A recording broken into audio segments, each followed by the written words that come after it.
Eh, este es el último tema. Esto es más clínico, obviamente. Y aquí yo voy a ir resaltando algunas cosas que, más que llenarlos de teoría, todo eso, son más de tipo práctico, ¿ya? Que es el envejecimiento y la semiología geriátrica. Bueno, perdón. Ya hemos hablado que el envejecimiento es universal y es individual también, y que la homeostenosis es la disminución de la reserva fisiológica que tenemos todos nosotros. Por lo tanto, la homeostenosis equivale a una vulnerabilidad, ¿sí?, en relación a cualquier evento estresante que nosotros podamos tener. Ustedes ya saben que el COVID no era lo mismo que de una persona joven a que de una persona mayor, ¿cierto? Eso es justamente por la homeostenosis, ¿ya? Entonces, ya, que la persona mayor tiene polipatología, polifarmacia y muchas veces hay una clínica atípica, ¿ya? Eh, Muchas veces también los mismos pacientes refieren algunas quejas, entre comillas, normales por la vejez, por la edad, y otros la consideran patológica a cosas que pudiesen ocurrir con la vejez, con el envejecimiento. Ahora, para nosotros clínicos, a veces diferenciar qué es normal o patológico es muy difícil. Y eso va a ser haciendo la individualización de la persona, ¿sí? Y estableciendo a esta persona como un todo en forma integral, de manera que sepamos si es que eso tiene relevancia clínica o no. Hay muchas cosas, y eso lo hemos visto hoy día con sus compañeros, no hoy día, o sea, hoy día, ayer, antes de ayer, que el paciente llega con un montón de quejas y en realidad hay quejas que son completamente irrelevantes desde el punto de vista clínico. Entonces, tenemos que ir a lo que sea más importante, ¿ya? Aquí nosotros tenemos, vamos a comenzar con semiología, entonces. Hay semiología geriátrica, ¿ya? Hay libros digamos, de algunas situaciones especiales en geriatría, como demencias, como, no sé, enfermedades neurológicas en geriatría, cardiológicas, etc.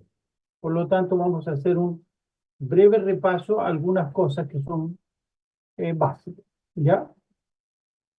Aquí nosotros, la pregunta nueva que, ¿qué es?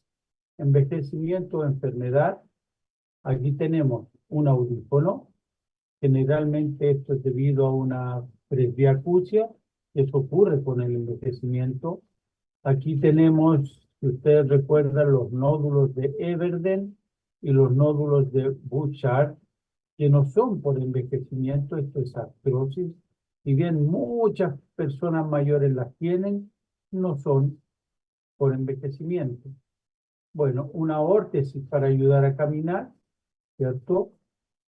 Un dolor torácico que puede tener muchas cosas, pero no es por envejecimiento. Problemas de memoria, ¿sí? Olvidos, que si bien hay un envejecimiento cognitivo de acuerdo a la edad, o sea, a nosotros que vamos envejeciendo, nos llega a ser una demencia. La demencia siempre va a ser patológica. Y también esto que ustedes ven acá, si se puede revertir la sarcopenia y la fragilidad o no.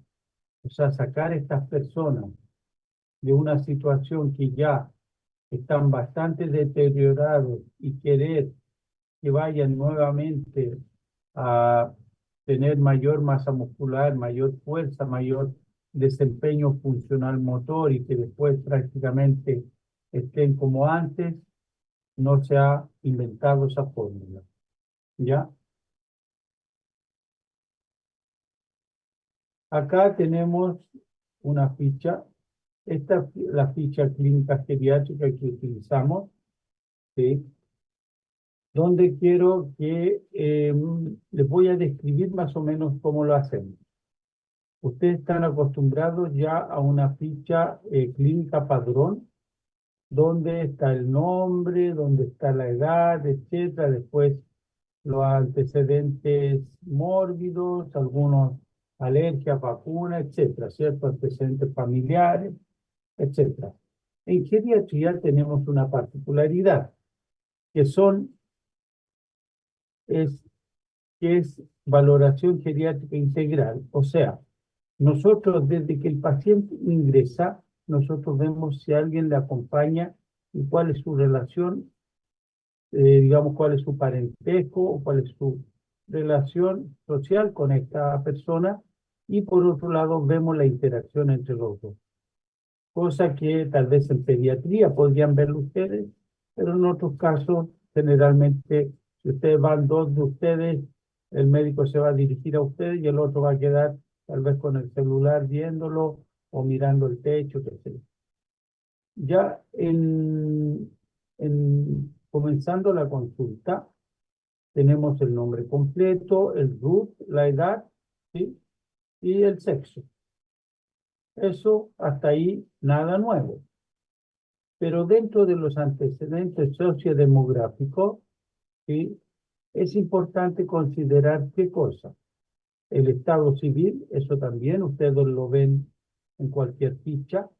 Número de hijos, ya para nosotros es muy relevante. Y con quién vive. Y esto es por red de apoyo, adherencia, riesgos, etcétera. ¿Ya? La persona si es jubilada, cuál era su actividad previa y si es activo. Hoy en día cada vez más personas mayores están trabajando y trabajan no solamente por sentirse útiles o activos, sino porque requieren el billete, requieren mejorar su área económica, ¿ya? Tipo de vivienda. Ustedes tal vez sepan de qué material, si tiene refrigerador, si tiene puertas, qué sé yo, como lo que están preguntando ahora en el censo. Pero nosotros aquí nos referimos a qué cosa, a si vive en casa o departamento. Si vive en casa es de uno o dos pisos. ¿Y dónde queda el dormitorio? ¿Eso por qué? Lo que mencionábamos antes. Si una persona tiene gonartrosis moderada, severa, y en su casa vive en segundo piso, él tendrá que bajar y subir todos los días. Y eso es un factor de riesgo para muchas cosas, ¿ya? Lo mismo si vive en un departamento. Antes los edificios, generalmente de 3, 4, 5 pisos, se construían sin elevadores. Y en esos edificios todavía sigue viviendo mucha gente mayor. Entonces, obviamente, si tienen estos trastornos, un trastorno visual o tienen, les dio un accidente vascular y están con una hemiparesia, es prácticamente tornarse la vivienda una cárcel porque ellos no van a poder salir, no van a poder satisfacer sus necesidades, socializar, etc. ¿Ya? Después viene la escolaridad, ¿ya? La mayoría de las personas que nosotros entrevistamos en el consultorio no han terminado con eso. La mayoría también sabe leer y escribir, pero tienen una escolaridad básica. ¿Y esto por qué es importante también? Porque nosotros podemos hacer pruebas para ellos, podemos pedirles que escriban algo, que lean algo, etc. La religión es importante desde el punto de vista espiritual. La espiritualidad no es religión, pero sí es parte de la espiritualidad de la religión. Entonces hay personas que, por ejemplo, los testigos de Jehová no van a tener función, ¿sí? Etcétera. Y las actividades de ocio, si les gusta jardinear, si les gusta ver tele, escuchar música, etcétera. ¿Ya? Eh, Esto, no se olviden que el concepto de la Organización Mundial de la Salud en cuanto a la salud, el bienestar biopsicosocial, ¿cierto? No necesariamente en ausencia de enfermedad, ¿ya? Entonces, desde ese punto de vista, estos aspectos son importantes para saber que vamos a inclusive prescribir cuáles son los riesgos del paciente. Entonces tenemos posteriormente ya los antecedentes funcionales y los síndromes geriátricos. Vamos a aprender lo que es el EMPAM, que es el examen médico preventivo del adulto mayor, y que categoriza a la persona mayor como autovalente sin riesgo, con riesgo o riesgo de dependencia. Ya el próximo año vamos a ver de qué se trata. También tenemos si la persona se ha caído, ya que tenemos los síndromes geriátricos, trastorno de equilibrio y marcha, si usa un bastón, una silla de rueda o qué, trastorno visual, auditivo, ¿sí? Si usa audífonos, si usa lentes, trastorno cognitivo, de memoria principalmente, el ánimo, cómo está y el sueño. Después, si hay algún tipo de incontinencia, generalmente es urinaria la que está presente en caso de que sea positivo, constipación, malnutrición. La malnutrición significa tanto aumento como baja de peso o alteración significativa de la alimentación. Trastorno dental, aquí nosotros tenemos que ver si es que las prótesis dentales si son funcionales o no. ¿Por qué? Porque para la persona mayor es importante hablar, es importante comer, es importante la higiene oral y una prótesis dental permite todo eso. Una prótesis dental puede dañar la mucosa, puede doler, provocar gingivitis, puede provocar mal aliento, mal sabor, etc. ¿Ya? Y finalmente lo que hablamos de polifarmacia. Bueno, pasando esto que es más pediatría, digamos a lo que ustedes ya conocen como antecedentes mórbidos. Allá en atención primaria se hace el ESICEP, que es una estrategia de cuidados integrales centradas en la persona. Y esto va desde los 18 años en adelante y tiene por función dar un puntaje de riesgo cumulativo de enfermedades crónicas. Y se clasifica según esto en riesgo bajo, mediano o alto. Después, preguntar cuáles son las enfermedades y sus tratamientos, que ustedes esto ya lo saben. Si ha tenido COVID, si ha tenido cirugías, fracturas, alergias, si fuma, bebe. Aquí generalmente nos preguntamos mucho drogas porque es muy baja la incidencia.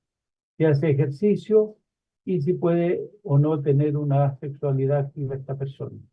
Esto mucha gente se ríe, lo encuentra ridículo, todo eso, pero cuando les preguntamos a los pacientes determinamos muchas veces que estas personas requieren apoyo, requieren orientación y requieren muchos de ellos tratamiento para mantener una sexualidad activa de acorde a sus hábitos, de acuerdo a sus necesidades. ¿Ya? Las vacunas, influenza, neumococo, ¿sí? Virus sincicial respiratorio, herpes zóster y el COVID. Hoy día, sus compañeros diagnosticaron un herpes zóster en un paciente, no habían visto y tuvieron la oportunidad de ver un herpes zóster abdominal. Según ellos, ya no se olvidarían nunca más. Después, finalmente, tenemos los antecedentes familiares de relevancia. ¿Por qué? Porque si yo pregunto ya, su papá, tengo 85 años, y me dicen, ¿y su papá están vivos? No, pues están fallecidos. ¿Y de qué murió? De infarto. ¿A qué edad murió? A los 90 años. O sea, eso no tiene ninguna relevancia. ¿Por qué? Porque obviamente a los 90 años la probabilidad de un infarto ya no tiene que ver con herencia ni cosas por el estilo, sino estilo de vida y etc. ¿Ya? Después viene el motivo de consulta, anamnesis actual o anamnesis próxima, que también le llaman, Después, en otra hoja viene ya el examen físico, donde tenemos aquí los parámetros de signos vitales, tenemos los parámetros antropométricos como peso, talla, etcétera, y la clasificación. Después el examen segmentario, si está normal, alterado, y la característica en caso de que se coloque. Acá nosotros tenemos instrumentos de evaluación integral, donde tenemos los diferentes instrumentos, como la escala de depresión, como tenemos la evaluación cognitiva a través del Mini-Mental o el MoCA, evaluación funcional a través del Bartel, evaluación nutricional a través del MNA, de fragilidad a través del cuestionario de Frail y el Downton a través de caída. Y algunas maniobras como estación unipodal, ¿sí?, que miden el equilibrio estático, y el SPPB, que va a medir el equilibrio estático y dinámico también, y la fuerza que pudiese tener la persona. Finalmente, los medicamentos, o perdón, copiar los exámenes complementarios y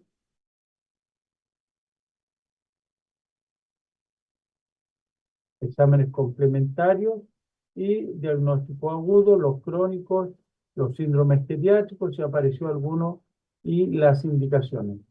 En esto de las indicaciones, desde ya yo les recomiendo que comiencen a habituarse con las indicaciones, porque en general llegan muy insuficientes o deficientes en cuanto a manejo de indicaciones no farmacológicas y farmacológicas. En la práctica van a aprender a orientar, a indicar al paciente. Bueno, aquí tenemos entonces la anamnesis, lo que habíamos mencionado. Quién es el acompañante, antecedentes socioeconómicos, los funcionales síndromes geriátricos, los mórbidos, farmacológicos, cirugía fracturas, los hábitos y ginecobstétricos en la mujer y masculinos. En general, no se pregunta tanto esto, ¿por qué? Porque la mayoría de las personas son posmenopáusicas, ¿sí? Y los hombres sí no hablan mucho de su andropausia. Y no tenemos como hábito preguntar si cómo está, digamos, la hormona, todo eso. La mujer sí sabe. ¿Por qué? Porque hay una caída de los estrógenos, como ustedes saben, todo eso. ¿Ya? Hay una situación de tiempo también. Estos datos son bastante intensos a veces de recolectar durante la consulta, por lo cual también durante el examen físico del paciente ustedes pueden ir preguntando y registrando algunos datos que no pudieron preguntar. El examen físico, siempre observar a al paciente y calcularle la edad. Eso es un hábito que todos nosotros tenemos y que nos dice muchas veces sobre si hay un envejecimiento más acelerado o más retardado. La higiene, si de la persona nos habla de sus hábitos, de su ánimo, cómo se viste. Hay mujeres que vienen con pelo teñido, etc. La comunicación, ¿sí? Si estas personas hablan bien, lo que recién conversamos, si tienen una disfunción de prótesis dental, a veces no pueden pronunciar bien las palabras, ¿sí? Los trastornos sensoriales, visión, audición, la movilidad, como camina, si camina en claudicación, si usa bastón, ¿ya? Etcétera, o con apoyo de alguna persona, la parte cognitiva en la medida que vamos conversando. Las secuelas, obviamente, si hay una persona que tuvo un accidente vascular, va a venir de alguna manera arrastrando tal vez alguna extremidad, ¿sí? Siempre considerar que la consulta ambulatoria en casa de reposo, o en residencia de personas mayores, o en el hospital son completamente diferentes. En el hospital tienen 24/7, como se dice, o sea, ustedes pueden ir a verlos, puede estar toda la mañana, toda la tarde, pueden ir un sábado, un domingo. Cuando ustedes quieren pueden ir a completar historia clínica o examinar algo que se les haya podido olvidar. Ya en las casas de reposo, en las residencias de personas mayores, es un poco más difícil, pero las personas están ahí. Obviamente esto ya es más complejo porque muchas de ellas no pueden entrar en cualquier momento. Entonces está restringido el ingreso, tienen que pedirle permiso a la familia, etc.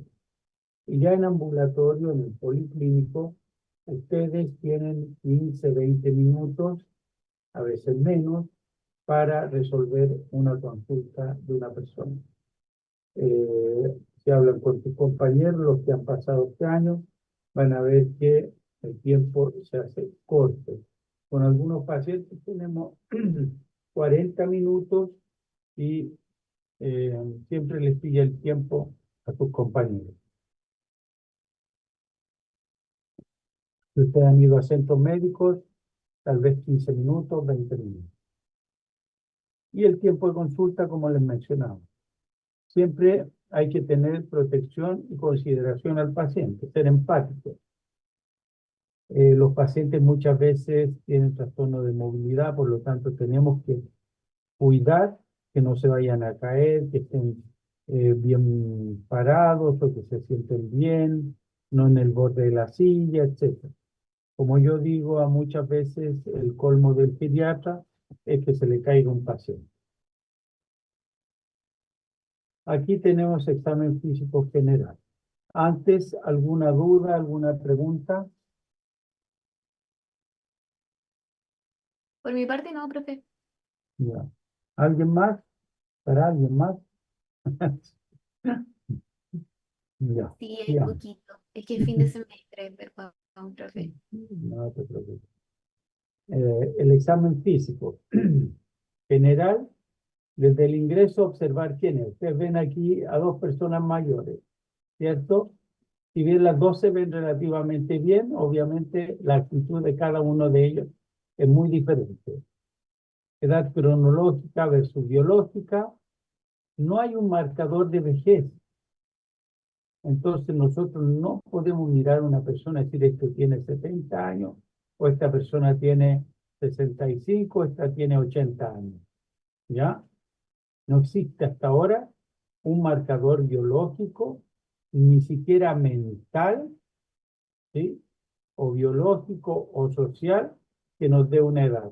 ¿Por qué somos mayores a los 60 años? Simplemente a alguien se le ocurrió y es así, punto. Así fue la evolución y hoy día estamos así. La apariencia de las personas, miren aquí, ¿sí? Ustedes van a ver así pacientes, señoras sobre todo, que van regias, regias, regias, así, muy arregladitas, pelos pintados, uñas pintadas, maquilladas, bien vestidas, con collares, como también van a ver gente que va como desaseada, descuidada, ¿cierto? Aquí ustedes ven esta, este pelo teñido. Y la movilidad, si el paciente camina bien, si se apoya en algo, etc. En el rostro, aquí nosotros tenemos dos aspectos. El fotoenvejecimiento, esto es una persona que se ha expuesto mucho, mucho al sol, bronceados sagrados, no solamente en verano, sino también se iba en invierno a lugares de verano para seguir bronceada. Aparte, uso del tabaco, donde también hay envejecimiento cutáneo. Aquí tenemos una hemiparesia, ustedes ven claramente cómo este paciente tiene una simetría facial, ¿sí? Aquí tenemos una persona que está sonriendo, parece bien simpática, este otro que está casi llorando, y aquí las famosas arrugas, patas de gallo creo que le dicen, ¿sí? Donde esto es objetivo de muchas personas, no solamente de mujeres, sino de hombres también, donde a través de Botox o alguna otra sustancia eliminan las arrugas, ¿cierto?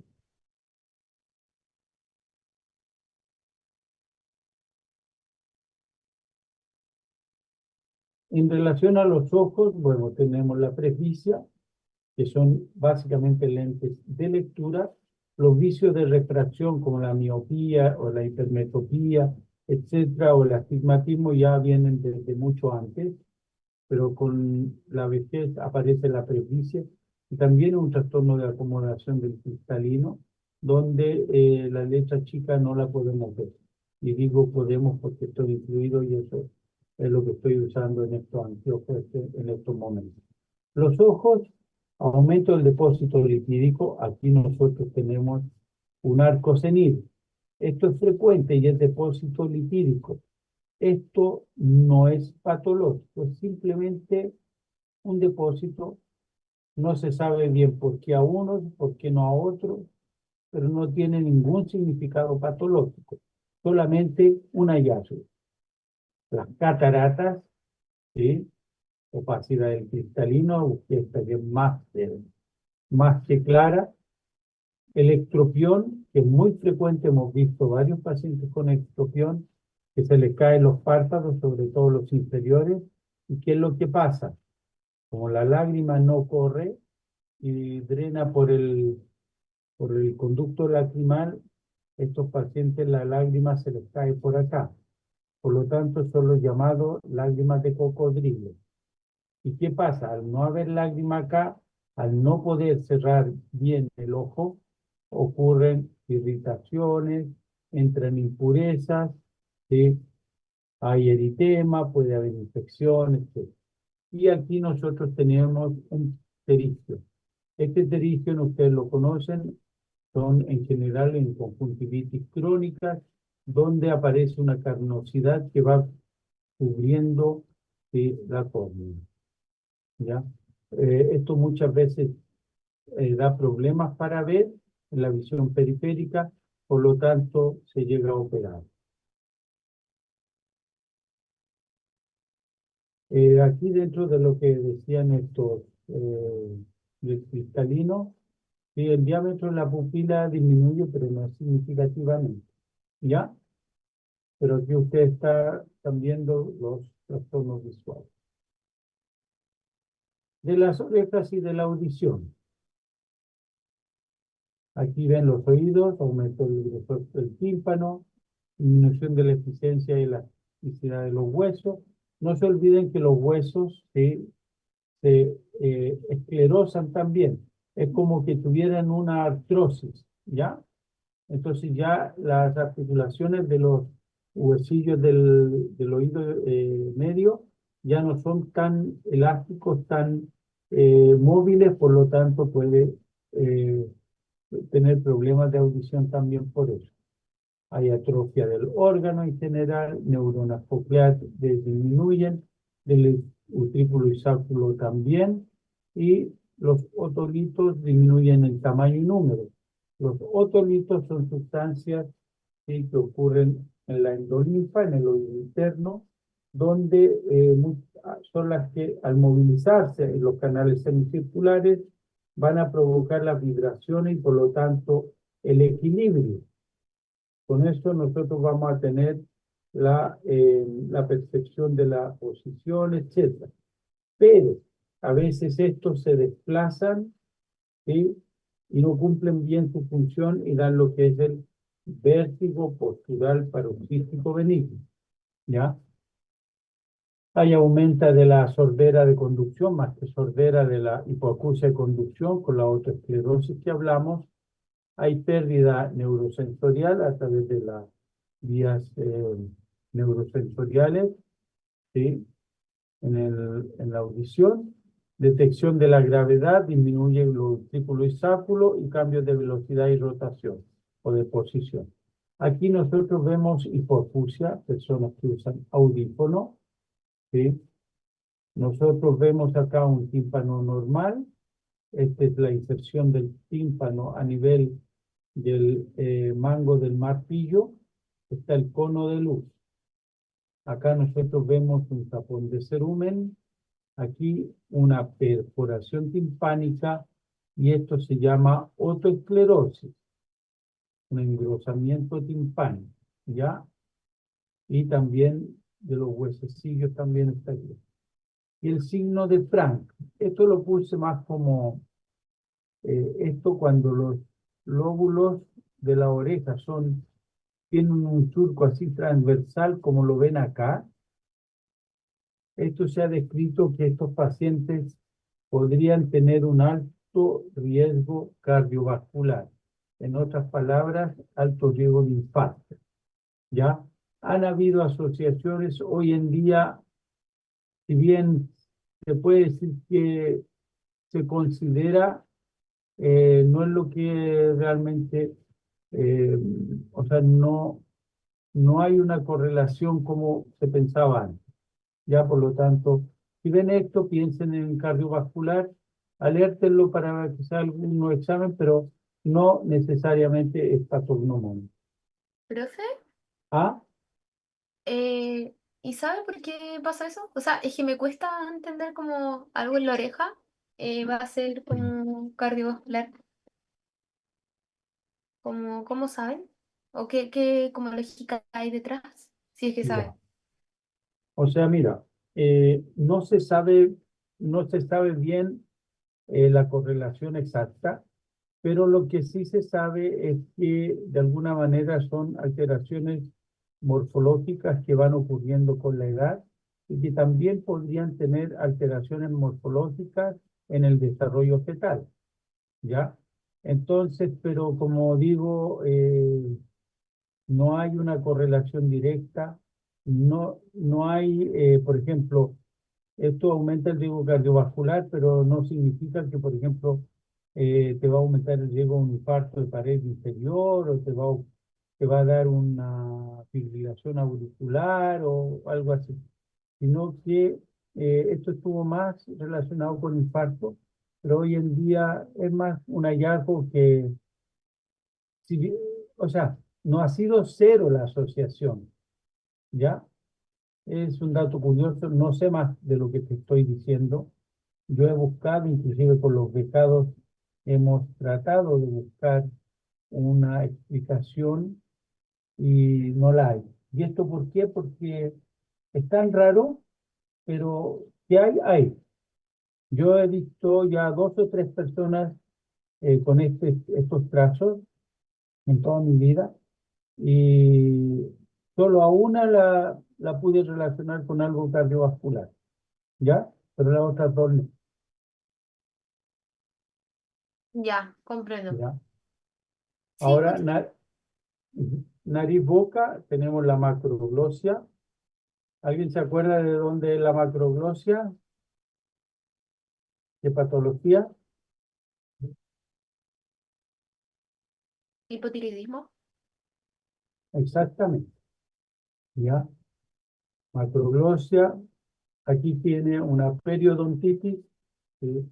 Hablamos lo de las prótesis. Antiguamente las personas mayores generalmente eran edentadas. Ustedes no sé si se acuerdan, hasta en las películas, si ven esas películas viejas, tenían unas hipofundas, coronas de oro inclusive. En muchos países todavía más indígenas se colocan oro en los dientes, cuestiones así. ¿Ya? Pero hoy en día, obviamente, una persona con las nuevas, con con la promoción y con la higiene oral, generalmente las personas llegan con piezas dentarias propias, algunas mejor que otras, y obviamente de acuerdo a eso se van a colocar las prótesis, y hoy día hay los implantes, ¿cierto? Acá nosotros tenemos una lesión cutánea, esto es finalmente un cáncer espinocelular. Y ustedes saben que el rostro, las lesiones cutáneas deben tener una alta sospecha de malignidad. ¿Por qué? Porque es una zona muy expuesta a los rayos ultravioleta, etc. Aquí en el suelo de la boca, aquí pueden tener varices sublinguales. Estas varices han sido asociadas con hipertensión, pero yo he visto pacientes que no son hipertensos, igual tienen, o otros que tienen mucho y no tienen hipertensión. Y lo que es importante acá, y nunca se olviden, es que aquí es donde se ve la hidratación de la persona mayor, no es en la piel, no es el pliegue cutáneo, ¿ya? Generalmente es aquí, porque aquí están las glándulas sublinguales y aquí están las parótidas, ¿cierto? Entonces, y aquí también es asiento de algunos tumores sublinguales, que no son raros en las personas mayores, ¿ya? Aquí tenemos prácticamente un edentado, ahí tenemos la prótesis, aquí tenemos una lengua de papilada. Esto ocurre muchas veces en pacientes con eh, déficit de vitamina B12, ¿ya? Aquí tenemos una lengua geográfica en anemia, ¿ya? En otras patologías también puede ocurrir. Serostomía o una lengua que nosotros le hablamos de traburral también, que está como cubierta por una capa blanca, que no necesariamente son hongos, ojo, pero sí a veces esto puede ser hongo, o sea, una micosis oral, ¿ya? Y aquí la sequedad labial que puede ocurrir. Hay algunas lesiones que acá pueden aparecer o herpéticas simples, qué sé yo, que pueden dejar sus lesiones, sus secuelas.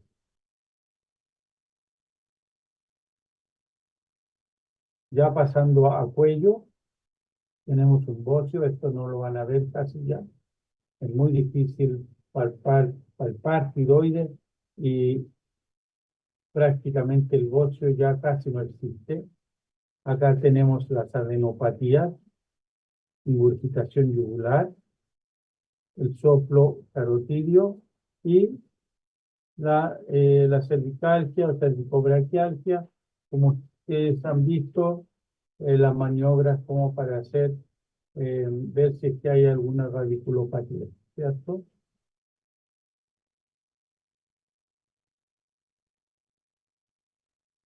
Acá están viendo la columna vertebral.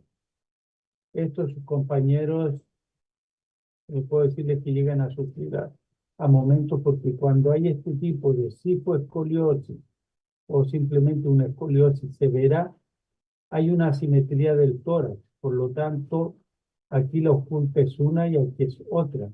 Y obviamente, ¿por qué? Porque la pared se aleja del pulmón.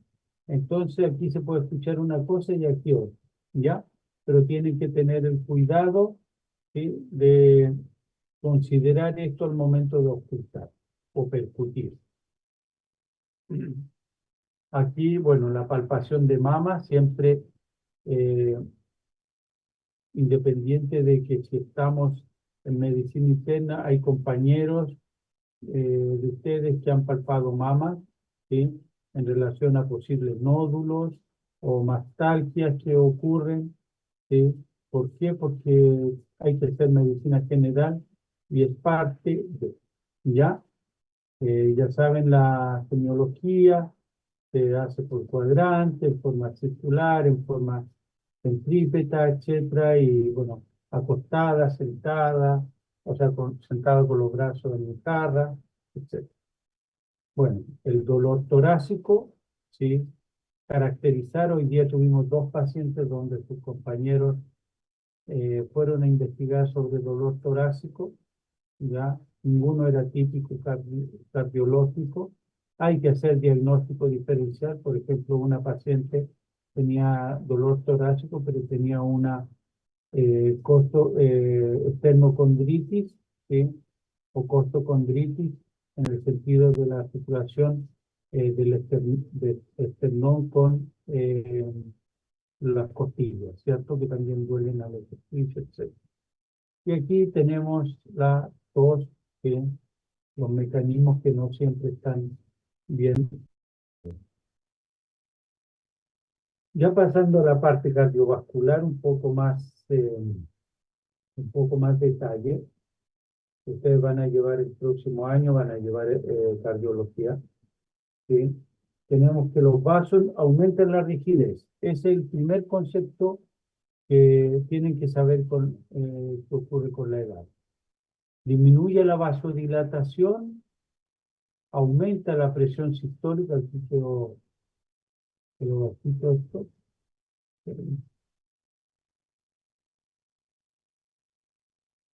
Aumenta la presión sistólica, puede disminuir o mantenerse la presión diastólica y hay un aumento de la velocidad de pulso, ¿ya?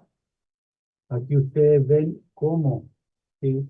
Aquí hay algunas características que eso lo leen aparte, pero ven cómo esta situación provoca que las arteriolas, las arterias, sobre todo de mediano o pequeño calibre, se vayan aumentando, ¿sí?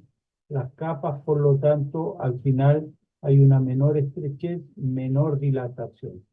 Y aquí ustedes ven cómo la presión sistólica, de acuerdo a la edad, va a ir subiendo y la diastólica o se mantiene o disminuye progresivamente. Por eso la mayoría de las personas tiene hipertensión sistólica, ¿ya? Y no sistodiastólico como podrían ser ustedes, por ejemplo. Aquí tenemos dos hallazgos a nivel de semiología que me imagino que no lo han escuchado, que es el hiato auscultatorio. Aquí tenemos los ruidos, ¿sí? La fase 1, la 2, la 3, la 4 y la 5. Nosotros comenzamos a escuchar más o menos aquí, ¿cierto? Ya al llegar al 2, esto comienza como a apagarse para luego volver un poquito y en la fase ya entre 3 y 4 comienza a apagarse. ¿Cuál es el hiato auscultatorio? Yo comienzo a escuchar, digamos que esto sea 180 o 170 acá. Tengo 170 acá, escucho 170 y a nivel de 150 se apaga. No hay ruido, cero ruido. Y después en el 130, por ejemplo, o 135, comienzo a escuchar nuevamente. Esto, ¿sí?, hace pensar que nuestra presión tal vez sea 135, pero la verdad es que es 170. Ese hiato auscultatorio está en toda la literatura de controles de presión arterial, ¿ya? Y está el signo de Osler también, que es, yo palpo la arteria, ¿sí?, está sin pulso, y, o sea, no hay ruidos tampoco, pero yo palpo el pulso y ocurre el ruido a pesar que no hay pulso. Eso es el signo de Osler y eso determina una pseudohipertensión. Y eso básicamente, ¿qué traduce? La, la rigidez de la estructura arterial. Pero no es que haya una onda de pulso como para pensar que la presión arterial, por ejemplo, esté elevada, ¿ya? Y esto lo puedo ver a través de esta maniobra.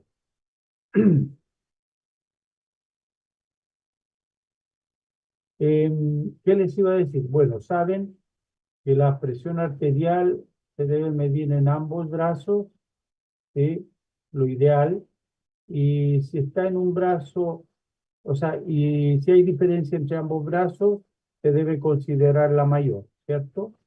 Otro aspecto de la toma de presión. Ustedes a veces van a escuchar en personas mayores que ya comienza a ver el ruido, comienza. Ustedes pueden llegar a 20 y el ruido sigue sonando. O sea, siguen habiendo los ruidos, ¿sí? Ustedes ahí tienen que considerar que la presión arterial diastólica es cuando el ruido se atenúa, ¿ya? Aquí se considera esto. Porque esto puede seguir así, digamos que aquí sigue así, hasta casi, hay personas que siguen casi hasta cero. Y eso es por la rigidez de la arteria. Pero si ocurre eso, ustedes sientan que cuando el ruido, como que se vuelve más tenue, se vuelve más apagado, ahí es la presión diastólica. Aquí envejecimiento del corazón, sistema de conducción, hay depósito de amiloide, aquí tenía también de lipofucsina, no sé qué pasó, que está, cambios en tejido de conducción, y aumenta los microcircuitos de entrada, por lo tanto, predispone a los trastornos de conducción, como bloqueo auriculoventricular, enfermedad del nodo y fibrilación auricular, ¿ya? Ahora, desde el nódulo sinoauricular hay una disminución del número de células marcapasos con mayor fibrosis y depósito de grasa. Por lo tanto, puede haber una bradicardia, puede haber una falta de estimulación a nivel del nódulo sinoauricular o tal, marcapaso principal. Ya en el nodo auriculoventricular, alteración de calcificación del esqueleto fibroso, donde podría también provocar algún atraso en la conducción de los impulsos nerviosos en el corazón. En cuanto al aparato valvular, aquí tienen la tricúspide, la mitral, la pulmonar y la aórtica, ¿cierto? Tricúspide, leve engrosamiento nodular, aórtica, aumento de la rigidez, engrosamiento y calcificación. Puede haber nódulos y esto puede llevar a una estenosis o una insuficiencia. La válvula mitral, calcificación del anillo, insuficiencia mitral por prolapso, sí puede ser, y la pulmonar sin grandes cambios. Ahora, ¿qué es importante? Que la mayoría de las personas va a tener un engrosamiento y calcificación de los velos valvulares, ¿ya? Y esto va a dar, ¿qué cosa? Soplos. Soplos a veces que son muy leves y que no tienen ninguna relación ni ninguna importancia clínica como para ir a estudiar los tantos y etcétera. ¿Por qué? Porque esos nódulos están ahí por envejecimiento, que son válvulas degenerativas, donde no tienen repercusión clínica. Ahora, si hubiera repercusión clínica, todo eso ustedes están pensando en una insuficiencia cardíaca o algo así, ahí es diferente. El envejecimiento pulmonar, en el pulmón, aumento del colágeno, disminución de la elastina, disminución de la función de fuelle, disminución de la capacidad vital, volumen expiratorio forzada y volumen vital forzado, y aumento del volumen residual. En otras palabras, haya una disminución de los volúmenes, sobre todo forzados, ¿sí? Capacidad vital, y esto conlleva a que las áreas que son espacio muerto aumentan. Por eso aumenta el volumen residual, ¿ya? El espacio muerto aumenta en los pulmones. Aquí nosotros tenemos el efecto, disminución de fuerza respiratoria en reposo y forzada, disminución de tolerancia al ejercicio y disminución de la reserva pulmonar. Aquí tenemos al joven y al viejo. Dice aquí tamaño de los espacios, ¿sí? Aéreos, sí, aquí vemos cómo estos son mayores y aquí ya hay una desestructuración. Aquí tenemos como hay proliferación aumentada y aquí hay apoptosis con marcadores de senescencia, o sea, no se están renovando en la misma forma que en una persona joven. Elasticidad alta y aquí la elasticidad obviamente va a estar disminuida. Y las células inmunoresidentes, todas las células, los linfocitos, la hemoglobina A, etcétera, que están a nivel pulmonar, y van a estar alteradas a nivel de pulmón, ¿ya? Entonces, y miren aquí, dice volumen expiratorio final, miren aquí. Y esto, ¿qué es lo que es? Esto es el espacio muerto, ¿ya? Este es el espacio muerto. En cambio, en un joven, miren lo que es, ¿ya? Si nosotros vamos aquí a estos a este esquemas, ustedes van a ver aquí también, ¿sí? Los diferentes volúmenes como están, y volumen residual, que es el espacio muerto. Aquí ustedes vean cómo en la persona vieja y aquí está la joven, ¿cierto? Y cómo está el volumen residual forzado, disminuye significativamente, y lo otro como que se mantiene un poquito, pero menos, ¿ya? Y aquí tenemos una espirometría, como son en el anciano y cómo es en el joven. En el abdomen, ¿alguna pregunta hasta ahí?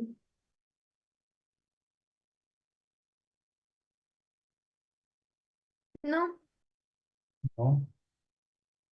Consuelo, ¿eres la única? no, pero sé lo que me habla. Ah, ya, Siempre. No, profe.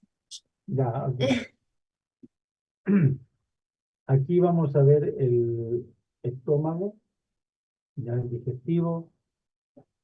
Primero, se habla que hay un presbiesófago, como un esófago que tiene alteración en la motilidad. Ustedes saben que el esófago tiene capas musculares longitudinales, oblicuas y circulares. Se podría decir que, digamos, estas capas no funcionan del todo bien, sobre todo las longitudinales, ¿sí? Entonces podría haber como un leve retardo en el paso del alimento digamos, de la faringe hacia el estómago, ¿ya? Después, esto puede dificultar, sensación de dificultad de tragar para la persona. Hay aumento de la acloridia, lo que hablamos hace un momento en lo de los medicamentos, o sea, hay acloridia, o sea, hay eh, una gastropatía atrófica, ¿sí? Donde las células principales ya no secretan eh, parietales o principales, no me acuerdo bien, si alguien me corrige, agradeceré, pero ya no secretan tanto ácido, ¿ya? Por eso muchas personas, por ejemplo, toman omeprazol y no se justifica para nada. Después, la disminución de la absorción intestinal, como hemos visto, y aumento de la atrofia mucosa. Y el efecto, bueno, aquí colocan el fierro, la vitamina B2, calcio, divertículos. Sí, en el digestivo ustedes van a ver que hay divertículos, ¿sí? En personas mayores generalmente en el colon, sobre todo en el colon distal, o sea, en el colon descendente, en el sigmoide, básicamente hay divertículos. Y hay un aumento del tiempo del tránsito intestinal. En una persona joven se habla de 4 a 6 horas, en una persona mayor 8 horas aproximadamente. En cuanto al endocrino, hay una atrofia glandular en general, de tanto la pituitaria, bueno, el timo saben que es la parte inmune que se va atrofiando prácticamente, tiroides lo mismo. Hay disminución, hablamos de somatopausa en algún momento, de la hormona de crecimiento. Hay también de la andropausa y la menopausia con las hormonas sexuales. Y puede aumentar la PTH y algunas otras ¿cómo se llama? Neurotransmisores, cortisol, eritropoyetina, etc. Y en la parte urinaria, disminución del tamaño del riñón, disminución del flujo plasmático, glomérulo funcionante y disminución del número y largo de los tubos. A nivel digestivo, ya dijimos que endocrino, hay una disminución de la sensibilidad a los órganos blancos. Esto se puede ver, por ejemplo, en la persona mayor, donde el TSH puede aceptarse inclusive hasta 7, siendo que lo normal es hasta 5, ¿ya? Disminución de respuesta al estrés por el cortisol y disminución de capacidad funcional, sobre todo también con, digamos, el cortisol, con los estrógenos, etc., o con los corticoides, etc. El urinario, disminución de absorción de la glucosa, disminución de capacidad de concentración urinaria, tanto de concentración como dilución están disminuidas, Pero nuevamente repito, esto no significa que esté mala y que esté enferma la persona. Y disminución de la filtración glomerular. Aquí quiero eh, mencionar algunas cosas. Déjenme ver dónde está la siguiente. Bueno, aquí hay una explicación desde el nacimiento, cómo va destruyéndose las células betas, cómo van siendo disfuncionales, donde finalmente las células, el páncreas va a ir secretando o menos cantidad de insulina o una insulina, eh, digamos, deficiente en cuanto a acción. Aquí tenemos algunas características, ¿sí? ¿Por qué esto ocurre una hiperglicemia? Se habla que después de los 50 años, 60 años, la glicemia podría aumentar cada 10 años 2 miligramos, por ejemplo. Pero esas son estadísticas y de alguna manera uno no las considera, pero sí las sabe. Si yo tengo una persona que tiene 96 años y tiene 104, yo no voy a pensar que es diabético o prediabético. Voy a pensar que ya por el envejecimiento ya el páncreas no puede más, o sea, ya no tiene más. Entonces, ese tipo de cosas, ¿ya? Aquí el riñón, ustedes quiero que vean acá los quistes renales. Estos son túbulos dilatados. Ustedes van a ver muchas ecografías con quistes renales, ¿ya? Estos quistes generalmente son benignos, son quistes como tal, no son nódulos, ni son quistes tabulados, nada de eso, son quistes. Entonces, generalmente aparecen en la ecografía. Y por otro lado, tenemos aquí el envejecimiento renal, donde tenemos la corteza, esta de café, tenemos la médula, esta ya más blanquita, y bueno, y todo lo que es pielo caliciario, etc. Entonces, nosotros vemos cómo fundamentalmente la corteza es la que va a ir disminuyendo con la edad. En una insuficiencia renal crónica, ustedes pueden hacer un diagnóstico pidiendo una ecografía y donde el radiólogo va a buscar la relación córtico-medular. Y de acuerdo a eso van a decir, no, este riñón crónico, por ejemplo, está fallando por eso, qué sé yo. ¿Ya? En cuanto a la incontinencia y retención urinaria, aquí tenemos las diferentes incontinencias urinarias, pero quiero básicamente hablar de dos. Primera, del hombre que es por rebosamiento, que aquí la próstata está estrechando la salida de la uretra, por lo tanto la vejiga se llena y a través de aumento de presión intraluminal de la vejiga termina venciendo el esfínter y sale cantidades con dificultad de orina. Ya por urgencia, ¿sí? Esta es por disminución por estrés, perdón, por piso pélvico, ¿ya? Donde el ángulo, este de acá, donde este ángulo, no, perdón, aquí este ángulo va a estar alterado en la mujer sobre todo, y este ángulo que forma una situación anatómica propicia para que los esfínteres vesicouretrales funcionen bien, como que se pierde y se debilita. Entonces, por eso la mujer al reírse, al llorar, al estornudar, muchas veces comienza a hacerse pipí, ¿ya? Y bueno, aquí tenemos, por ejemplo, la neurológica. Si yo tengo una neuropatía diabética o cualquier otro tipo de envejecimiento musculoesquelético, el músculo, disminución de fibras de encogimiento, disminución de fibras rápidas, disminución del grosor y aumento de la liposucción y grasa.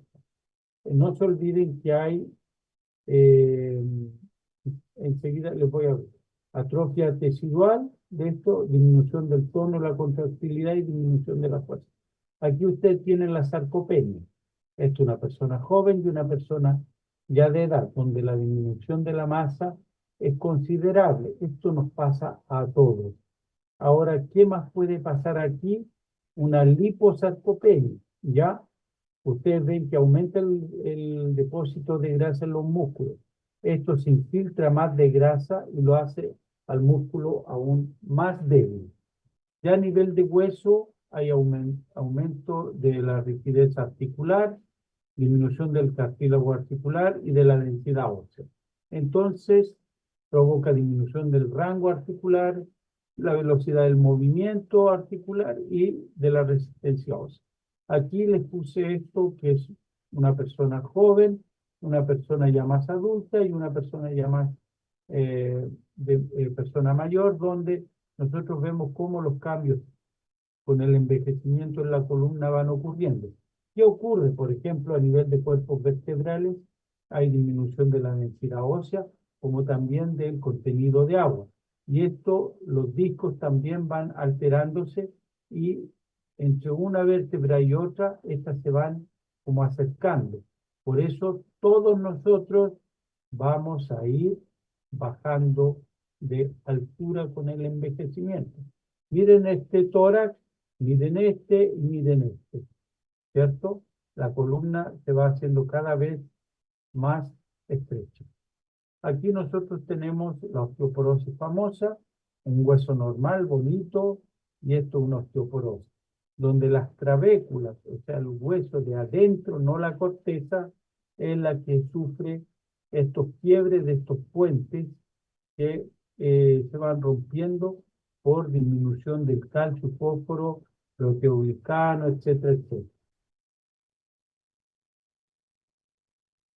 El aparato osteomuscular, aquí tenemos, por ejemplo, una persona con una artrosis, ¿sí?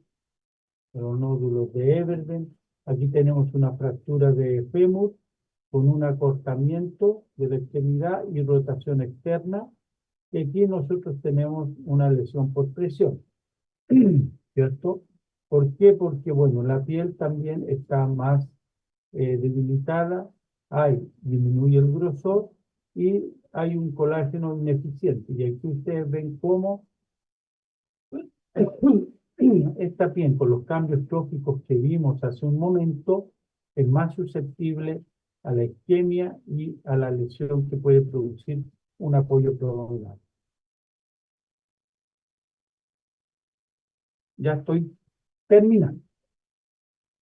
Me faltan 6 diapositivas. Inmunosenescencia. Aquí nosotros tenemos que hay involución del timo, como dijimos. Esto es lo que hace la maduración desde que somos niños, que va madurando. Después ya la adolescencia comienza como a ir degenerando hasta que llegamos a la edad, a la juventud y adultez y ya se atrofia. Tenemos capacidad de proliferación reducida de los linfocitos T, defecto cualitativo de los B, esto no se olviden que son los que dan los anticuerpos, estos son los que dan los diferentes tipos de linfocitos, donde aquí, por ejemplo, son menos efectivos estos linfocitos, el killer, o el killer, perdón, el killer, el de supresión, etcétera, pero los que sí aumentan son los linfocitos T memoria, ¿ya? Y actividad limitada de células secretoras. Y aquí esto, en defecto cualitativo de los linfocitos B, tiende a crearse más autoanticuerpos, ¿ya?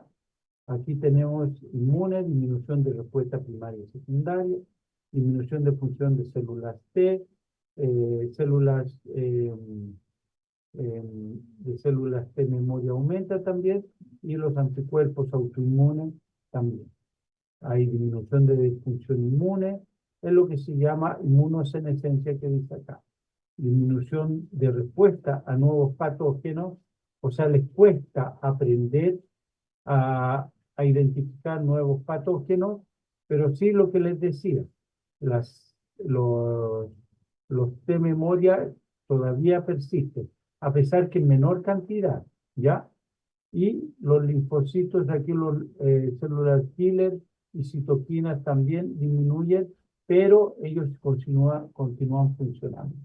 Aquí tenemos lo de las vacunas, aquí tenemos el esquema de vacunación nacional con las diferentes vacunas, ¿ya?